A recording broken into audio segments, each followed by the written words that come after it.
I am filming this just before I take my break. And I can tell I'm ready to just have a break from filming 2 or 3 recipes every day because I completely forgot to put my microphone on, which meant it didn't record any sound at all. So I now have to talk you through what I've got in here. Oh, tonight's dinner is spiced carrot puree with pork fillet and a pan sauce. I'm starting my puree earlier in the day so that I can just reheat it later because it just makes my life easier. In a pan, I've got about 500 grams of carrots. You can see they're chopped reasonably small, not teeny tiny, but smallish. And in that pan, so that's about 500 grams of carrot, I've put about 60 ml of water. I've put 60 grams of butter, a teaspoon of cumin, a pinch of chili powder. I actually used Kashmiri chili powder and a little sprinkling of salt. It doesn't need too much salt because there is salt in the butter and we can season it again later. I'm going to heat that on a low heat. Once the butter is melting and the water is bubbling, I'm going to put a lid on it, keep it on that low heat for about 20 to probably 25 minutes until the carrots are really, really soft, well sweated. This smells incredible, buttery, cuminy gorgeousness. Now I don't have one of those sort of old-fashioned style blenders anymore, but I do have something that's similar to a NutriBullet. And I do find when blending, I actually might do this a little bit at a time. And I also prefer to do it when it's cooled down a bit, which is why I like to make it ahead of time. Because I find if I try and blend when it's too hot, it's really hard to take the lid off. When you take the lid off, you get covered in food. So I'm just going to blend a little bit at a time, but I am going to leave that to cool. So, I'll just turn that off, sorry. I'm watching Vanderpump Villa. I've never watched any Vanderpump stuff before. And it's kind of going to be a guilty pleasure now. So I was impatient. Oh, you see, this is why you don't do it when it's hot. I can't get the lid off. I'm going to try and get the lid off. I need to put a tea towel over the top so I don't get covered in it. Bear with me. You see, I was impatient. That was an absolute mission. I had to put a tea towel over the top. I had to use an enormous amount of energy to get it off. Okay, so you can see I've blitzed. That's just the first half. I've got some more to do. You can use this straight away. It's pretty smooth, but I'll just show you if you want a restaurant finish, like really super silky smooth. I'll scrape this out in a minute, but I just want to demonstrate to you.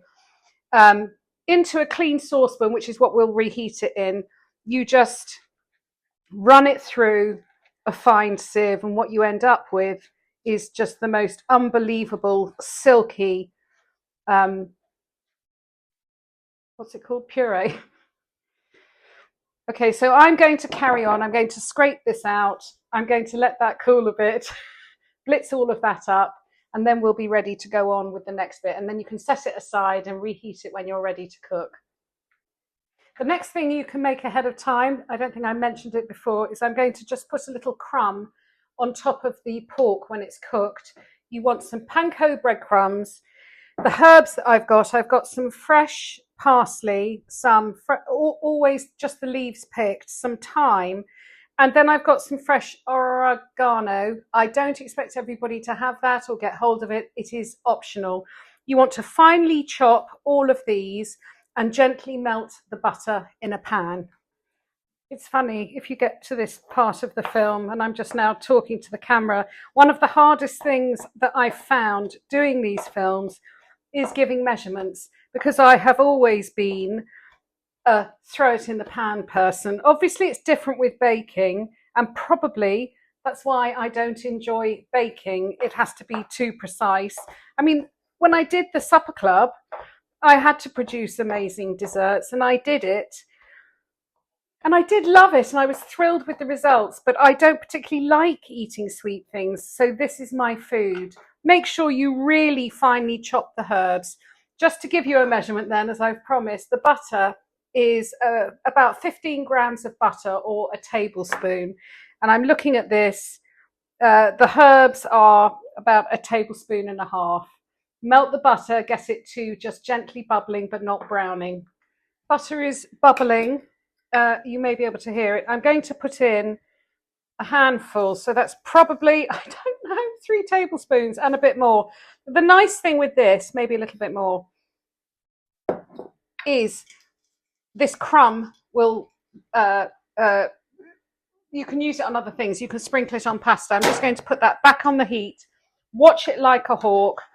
Put in the herbs. Actually, no, don't put in the herbs. I just remembered. Just let these toast a little bit. I'm going to give it a stir.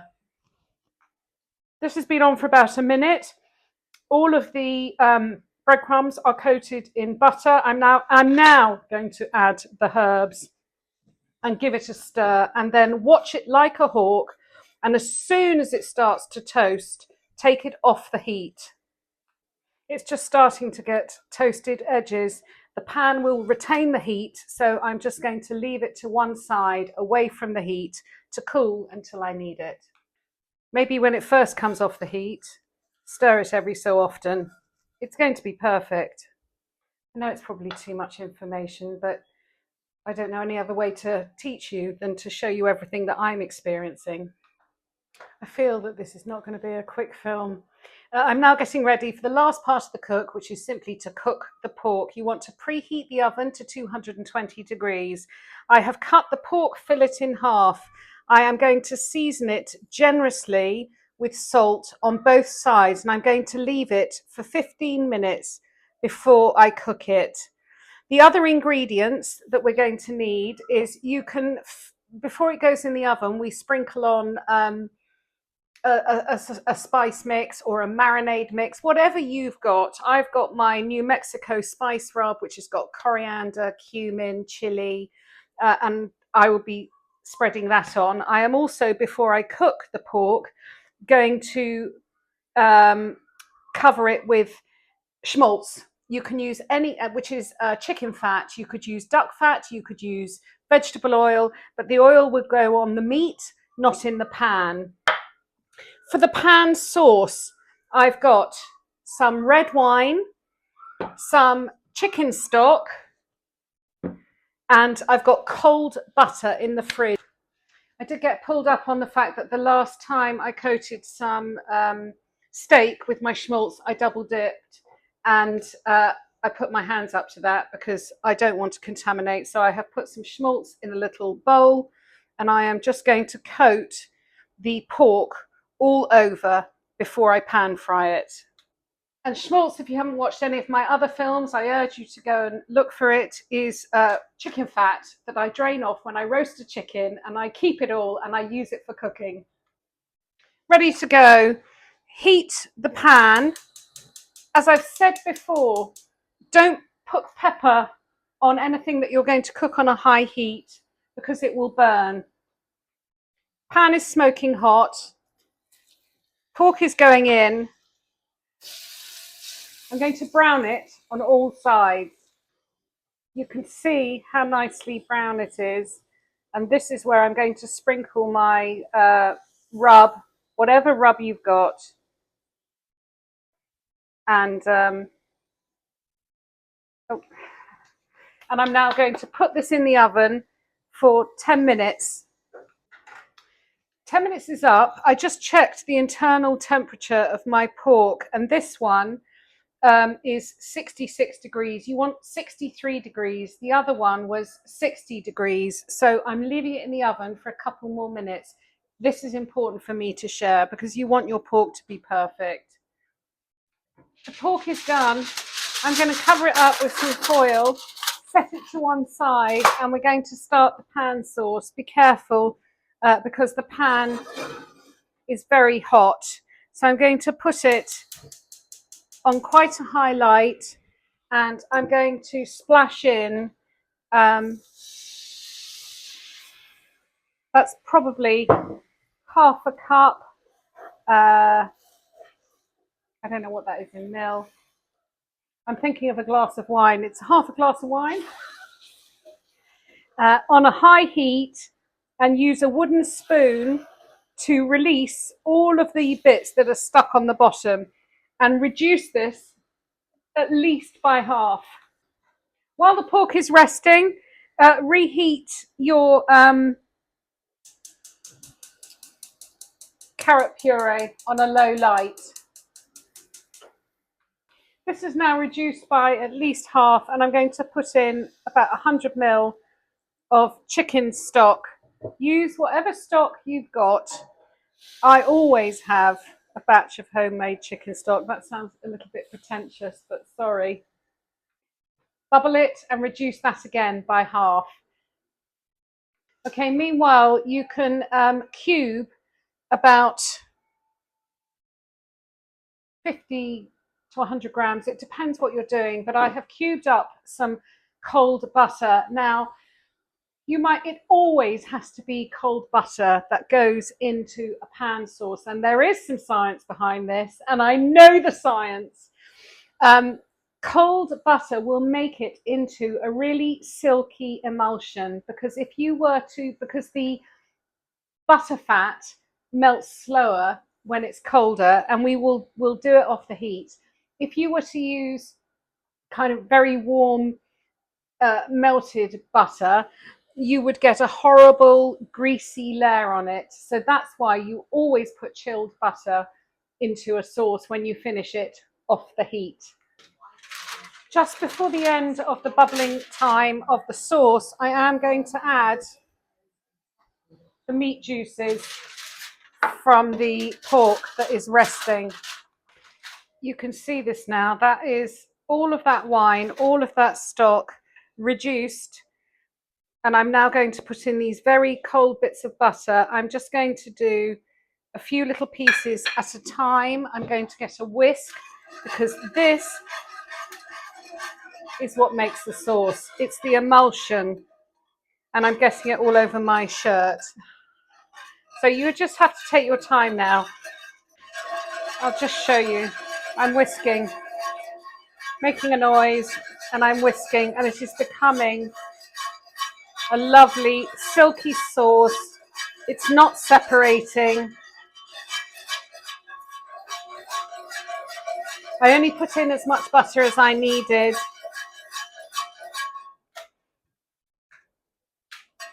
Oh, I'm going to taste it, because it is all about taste. Oh, I am going to put those last little 2 bits of butter in, because it can take it. It is absolutely delicious. Notice that I have not added any extra seasoning. I have poured the sauce into a jug, because it's a damn sight easier to serve it out of a jug. I'm going to show you plating up. I have cut each half into 3 pieces. In the restaurant, everything was always an odd number. So if I'm serving lumps of pork fillet, there'll be 3 of them. So start with a generous helping of the carrot puree. I'm keeping it really simple. And 3 pieces of the pork. And then lastly, we've got the lovely crumb, which will be generously sprinkled on top. And then finally, the sauce, which can be poured all the way around the outside. Gosh, I need to photograph that. I don't want to, I'll try and hold it up for you to see. And there we are. Pork fillet, herb crumb, and spiced carrot puree.